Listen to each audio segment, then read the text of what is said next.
Hi everyone, I'm Sophie from Carnegie Mellon University. I'm presenting our paper, Approaches to Diversifying the Programmer Community, the Case of the Girls Coding Day. Studies have shown that higher gender diversity is beneficial for software development teams. For example, it can reduce community smell and increase productivity. There are female adults who want to try out programming. There are coding camps that last for weeks, but most of them are either for pre-college female students or women who want to become professional programmers. There are also short-term events with project-based learning formats, such as hackathons. However, studies have shown that hackathons emphasize more on the competitive climate. Therefore, we need something that's short-term with project-based learning formats and provides mentoring support. In our paper, we used Girls Coding Day as a case study.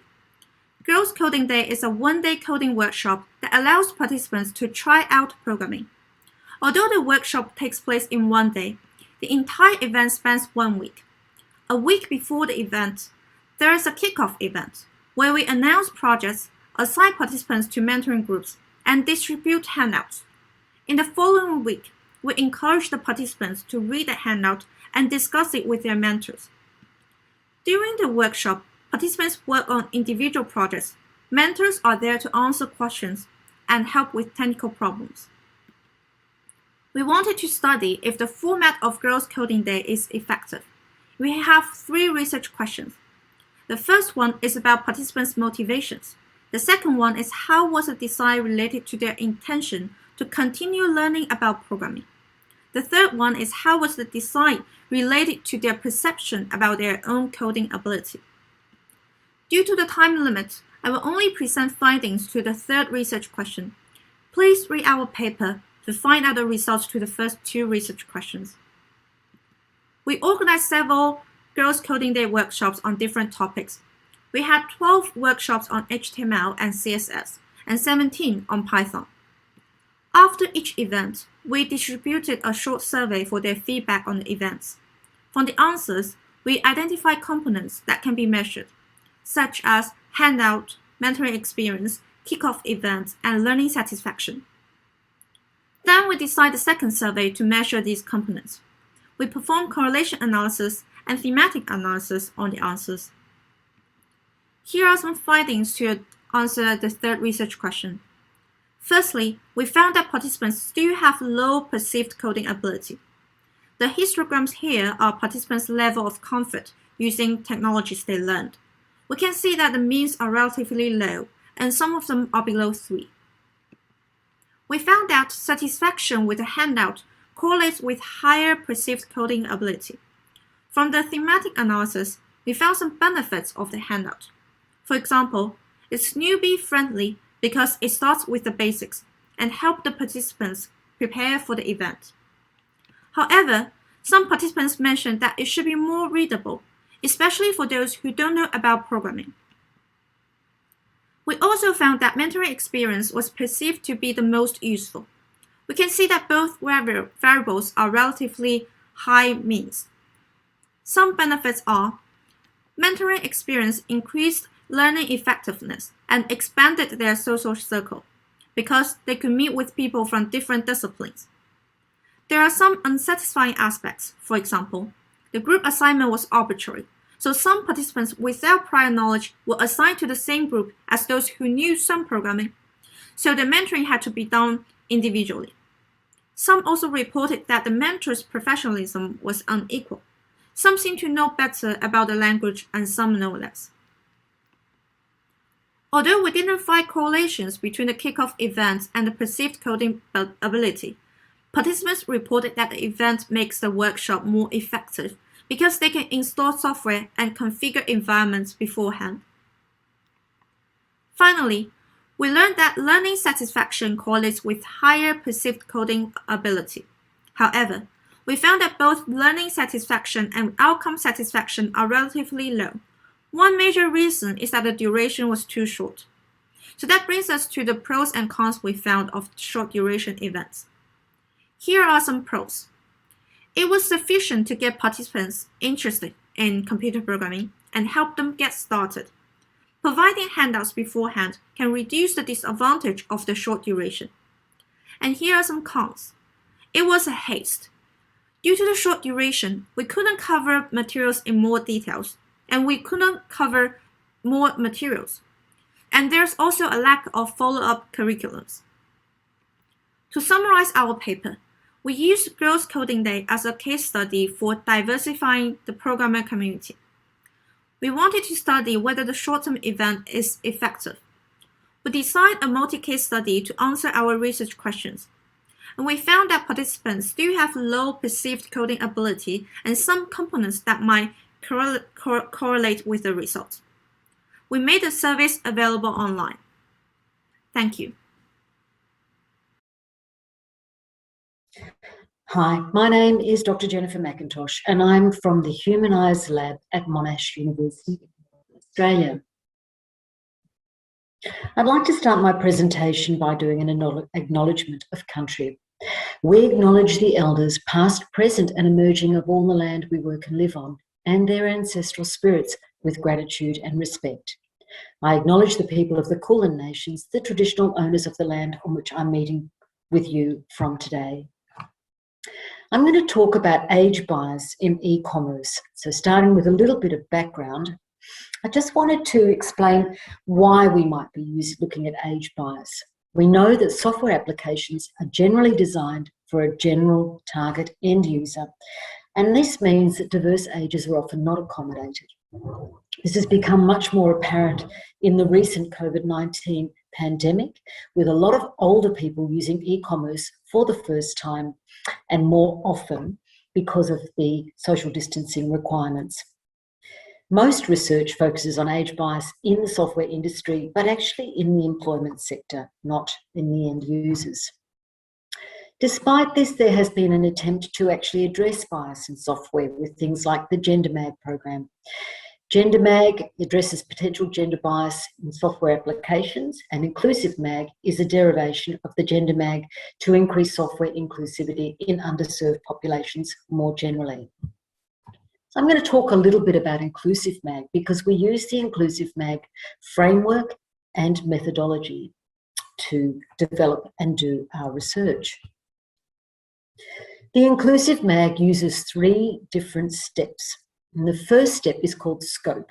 This is where you scope the facets of the people with the actual different accessibility issues, and in our case, ages, that are important for using the particular type of software.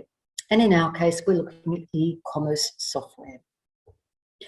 Once we've actually discovered what the facets are through exploratory research and evidence, then you can develop representative personas to personify up to a number of people, and in our case we chose 3 when we started out, of various ages and different facets to then look at how we might depict these people.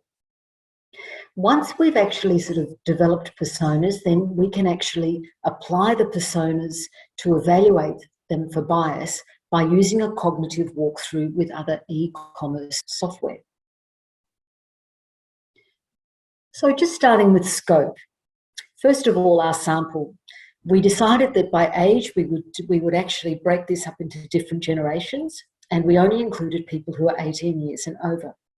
Generation and Z and Y were therefore joined together. Then we had Generation X, baby boomers, and the silent generation.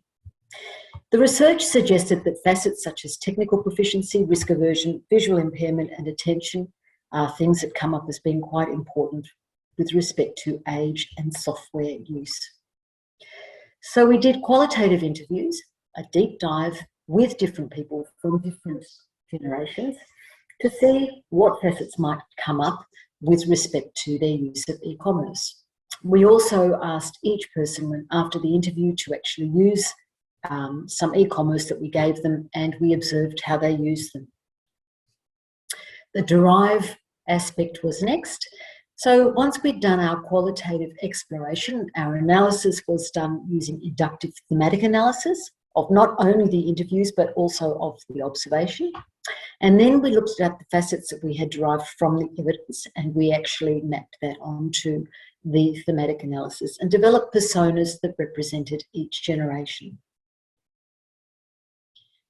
After this, we did the cognitive walkthrough. Personas were then used to actually work as if they were real people from the representative age groups, and then they would actually be used to evaluate some common websites. We used Amazon and Alibaba as if they were real people, and in this way we could evaluate any potential age bias by group. What did we find?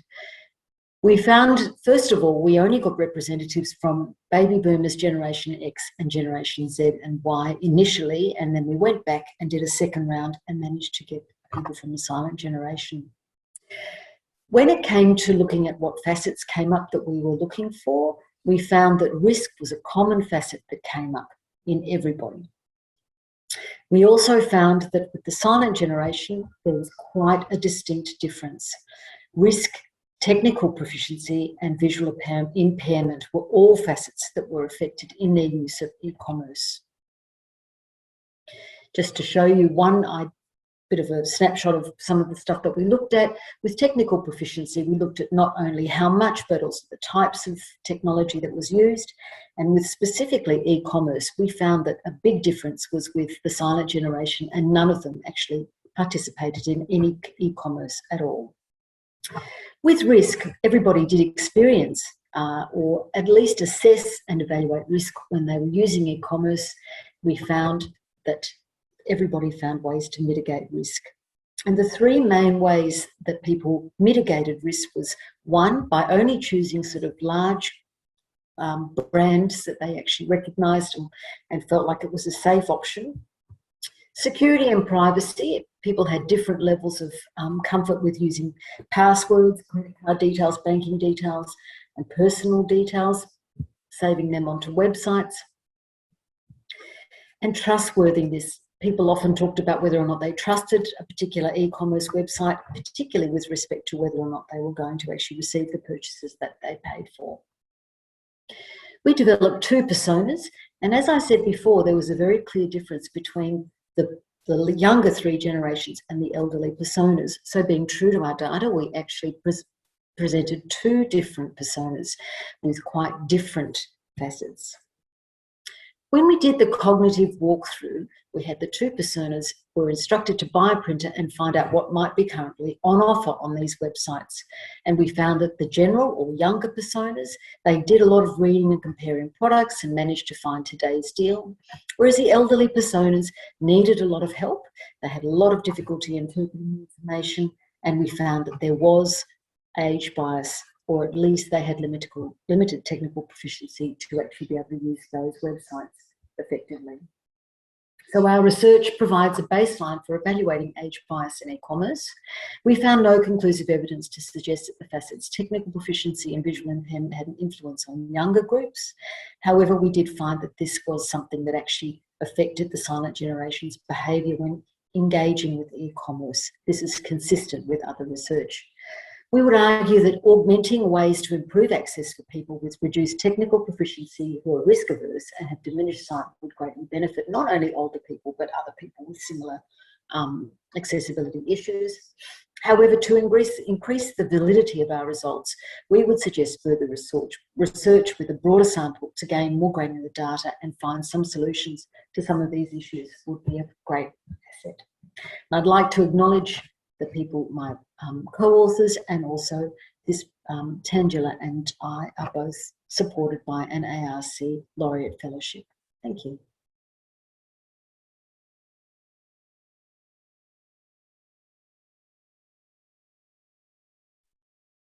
Hi, I'm Rupika Dikala from Oregon State University, and I'm presenting my team's work on remote controlled studies.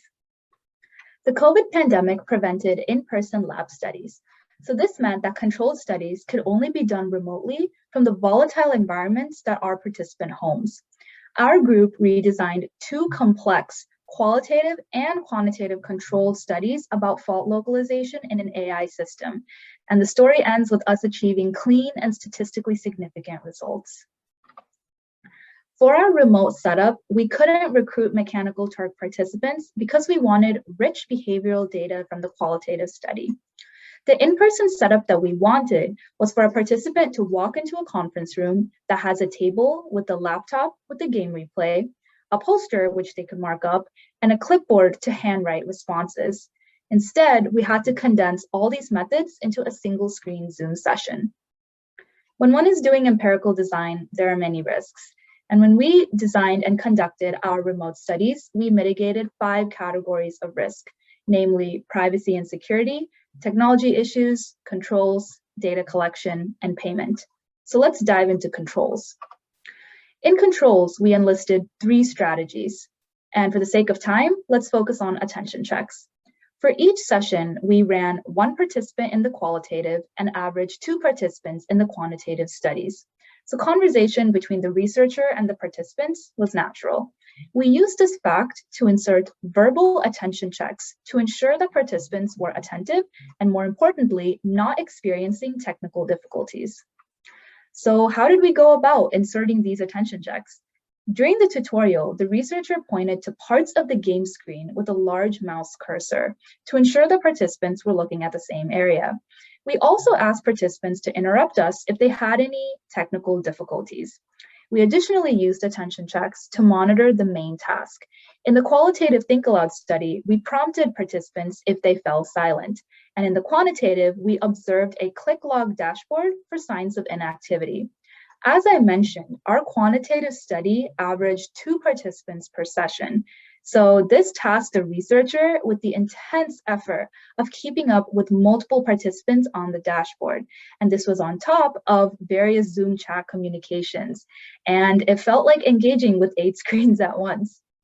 So as we've seen, running controlled studies with remote human participants is not easy, but it can be achieved with careful planning. We hope that by sharing our tales from the trenches, other researchers can use our experience to successfully run their own remote studies. Thank you.